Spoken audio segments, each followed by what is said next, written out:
Iran media இப்போ என்ன செய்தியை வெளியிட்டிருக்காங்கன்னா, எங்கள் நாட்டில் இந்த அமெரிக்க இஸ்ரேலிய படம் சேர்ந்து சிவிலியன் இன்ஃப்ராஸ்ட்ரக்சரை தொட்டாங்களே, அதில் இந்த ரயில்வே லைன்ஸ் வேறு நிறைய அடித்தாங்களே, அதில் முக்கியமான ரயில்வே ரூட்ஸை நாங்கள் கிளியர் பண்ணிட்டோங்க. அதாவது எந்த அளவுக்கு ரிப்பேர் பண்ண முடியுமோ நாங்கள் பண்ணிட்டோம், ஃபுல் பிளஜாக முடிச்சிட்டோம் அப்படின்னு சொல்லியிருக்காங்க. இந்த கான்ஃப்ளிக்ட் இன்னும் அடங்கலை, அதுக்குள்ளேயே ரிப்பேர் ப்ராசஸை முடிச்சிட்டோன்ற மாதிரி தான் அவங்க இன்ஃபார்ம் பண்ணியிருக்காங்க. என்டையர் கண்ட்ரின்னு எடுத்துக்காதீங்க, ஈரானில் குறிப்பிட்ட பகுதிகள் சார்ந்து மட்டும் இந்த ரயில்வே லைன்ஸ் அவங்க சரி பண்ணியிருக்காங்க. குறிப்பிட்டு சொன்னோன்னா டெஹ்ரான், டெப்ரிஸ், மஷாத் இதுக்கு இடைப்பட்ட இந்த ரயில்வே லைன்ஸை அவங்க அடித்தாங்க பார்த்து அதுக்கு முன்னாடி அதெல்லாம் சரி பண்ணிட்டாங்களாமா.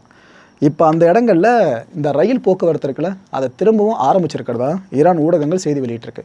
பெரிய விஷயந்தான், அடித்தாங்க உடனே சரி பண்ணிட்டாங்க. ஆனால் இதில் நம்ம சந்தோஷப்படக்கூடிய விஷயமான்னு கேட்டிங்கன்னா கிடையாது. பிகாஸ் இந்த போர் இன்னும் நிற்கலை, அமெரிக்கா அடுத்த ரவுண்டு ரெடி ஆகிட்டாங்க. திரும்ப வந்து அடித்தாங்கன்னா திரும்ப எப்போ ரிப்பேர் பண்ணுவாங்க ஈரானு? அதுக்கும் காசு அவ்வளோ செலவாகல, எவ்வளோ கொலை குத்தா போயிட்டுருக்குல்ல.